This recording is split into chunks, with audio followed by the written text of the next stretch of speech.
Hello students, welcome back to my channel. So இந்த வீடியோவில் பார்த்தீங்க அப்படின்னா 10th 6th டுவெல்த் ஸ்டாண்டர்ட் வரைக்குமே வந்து செகண்ட் மிட் டர்ம் எக்ஸாம், இரண்டாம் இடைப்பருவ தேர்வு ஸ்டார்ட் ஆக போகுது. ஸோ இரண்டாம் இடைப்பருவ என்ன சார், இப்போ தான் குவார்டர்லி எக்ஸாம் முடிச்சு ஸ்கூல் ரீஓப்பன் பண்ணி இன்னும் 1 வீக் ஆகலை, அதுக்குள்ளேயும் செகண்ட் மிட் டர்ம் எக்ஸாம்னா செகண்ட் மிட் டர்ம் எக்ஸாமுக்கான டைம் டேபிள் பார்க்க போகிறோம். ஸோ இன்னும் டைம் இருக்குது, அதுக்கான டைம் டேபிள் இந்த வீடியோவில் பார்ப்போம். அதுக்கான ஸ்டடி பிளான் வந்து நம்ம நெக்ஸ்ட் அப்லோட் பண்ணுறேன். ஐ வில் அப்லோட் நெக்ஸ்ட், ஓகேங்களா? ஸோ போர்ஷன் என்ன அப்படின்னு உங்களுக்கு தெரியும் நினைக்கிறேன். செப்டம்பர் வரைக்கும் வந்து குவார்டர்லி போர்ஷன், அக்டோபர் அண்ட் நவம்பருக்கான போர்ஷன், அந்த 2 மாதத்துக்கான போர்ஷன் வந்து உங்களுக்கு வந்து செகண்ட் மிட் டர்ம் எக்ஸாமுக்கான போர்ஷன். ஸோ அது வந்து பார்த்துக்கோங்க. ஸோ எக்ஸாம் பார்த்தீங்க அப்படின்னா உங்களுக்கு வந்து நவம்பர் 5ஆம் தேதியிலேருந்து ஸ்டார்ட் ஆகுது அப்படிங்கிற மாதிரி தான் நியூஸ் வந்துருக்குது. ஸோ டைம் டேபிள் பாருங்கள். அது ஃபஸ்ட்டு டேரெக்டாக 12th போயிடும், அதுக்கப்புறம் நான் மற்றது சொல்கிறேன். 12th ஸ்டாண்டர்டுக்கு பாருங்கள். ஃபஸ்ட்டு பார்த்தீங்க அப்படின்னா 5ஆம் தேதி எல்லாம் நவம்பர் மாதம் 5ஆம் தேதி புதன்கிழமை ஸ்டார்ட் ஆகுது. மார்னிங் வந்து கெமிஸ்ட்ரி, ஈவினிங் வந்து ஃபிசிக்ஸு.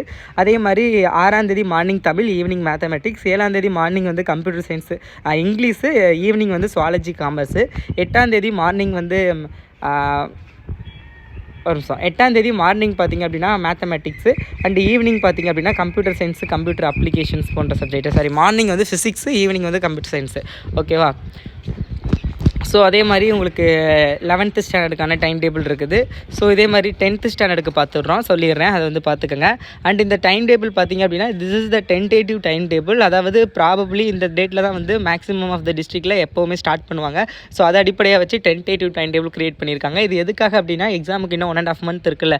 ஸோ அந்த 1.5 மந்த் வந்து நீங்கள் வந்து டைம் டேபிள் தெரியாமல் இருக்கக்கூடாது. அட்லீஸ்ட் இப்படி ஒரு டென்டேட்டிவ் டைம் டேபிள் இருந்தால் அதுக்கேற்ற மாதிரி according to the time table you have to plan for your quarterly second mid term examination. உங்கள் செகண்ட் மிட் டர்ம் எக்ஸாமுக்கு நீங்கள் பிளான் பண்ணிக்கலாம். இல்லை like that study plan and also வந்து லைக் போர்ஷன் கவர் பண்ணுறது எவ்வளோ, எந்தெந்த டயத்துக்குள்ளே எவ்வளோ கவர் பண்ணால் கரெக்டாக இருக்கும், தட் கைண்ட் ஆஃப் பிளான் வந்து நீங்கள் பண்ணிக்கலாம் அப்படிங்கிறதுக்காக தான் இந்த டென்டேட்டிவ் டைம் டேபிள். ஸோ இதை நல்லா வந்து பார்த்துக்கோங்க. 10th ஸ்டாண்டர்டுக்கு பாருங்கள் 5ஆம் தேதி ஸ்டார்ட் ஆகுது, விச் இஸ் 10th ஸ்டாண்டர்டுக்கு மார்னிங் வந்து மேத்தமெட்டிக்ஸ் அண்ட் ஈவினிங் வந்து தமிழ்.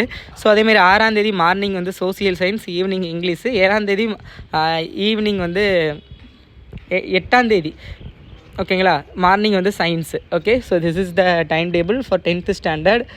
இதை நல்லா வந்து ப்ரிப்பேர் பண்ணிக்கோங்க. இது நிறையா டிஸ்ட்ரிக் ஆக்சுவலி வந்து second mid term exam it's date வந்து வேரியஸ் ஆகும், டிஸ்ட்ரிக் ஆன் டிஸ்ட்ரிக் வந்து டேட் வேரியஸ் ஆகும். ஸோ தட் இஸ் வை இதில் வந்து நிறைய கன்ஃபியூஸ்டாக டேட் இருக்குதும். ஏன்னா வந்து இது வந்து based on Chennai and Dindigul டிஸ்ட்ரிக்டை வந்து பேஸ் பண்ணி க்ரியேட் பண்ண ஒரு டென்டேட்டிவ் டைம் டேபிள். ஸோ இதை ப்ரிப்பேர் பண்ணிக்கோங்க. மேக்ஸிமம் ஆஃப் த டிஸ்ட்ரிக்டில் வந்து நவம்பர் 1st வீக் ஸ்டார்ட் பண்ணிடுவாங்க. ஒரு சில டிஸ்ட்ரிக்டில் நவம்பர் 2nd வீக் ஸ்டார்ட் பண்ணிடுவாங்க. நிறையா டிஸ்ட்ரிக்டில் பார்த்திங்க அப்படின்னா அக்டோபர் கடைசி வீக்கு ஸ்டார்ட் பண்ணிடுவாங்க. ஏன்னா நவம்பர் 1st வீக் ஸ்டார்ட் பண்ணி அங்கிட்ட ஒரு ஏன்னா உங்களுக்கு நவம்பர் 20க்கு முன்னாடி முடிச்சே ஆகணும். முடிச்சிட்டா தான் அடுத்து ஒரு 10 days நவம்பர்லேயும் டிசம்பரில் ஒரு 10 days கேப்பு. அந்த 20 days கேப்பில் உங்களுக்கு வந்து half yearly examination December mid வீக்கில் ஸ்டார்ட் ஆயிரும். So that is why before November 15 or 20க்குள்ளே மேக்ஸிமம் ஆஃப் த டிஸ்ட்ரிக்ஸில் முடிச்சிருவாங்க. Okay, anyways, this is the tentative timetable. Keep this timetable for your study plan. Okay, all the best.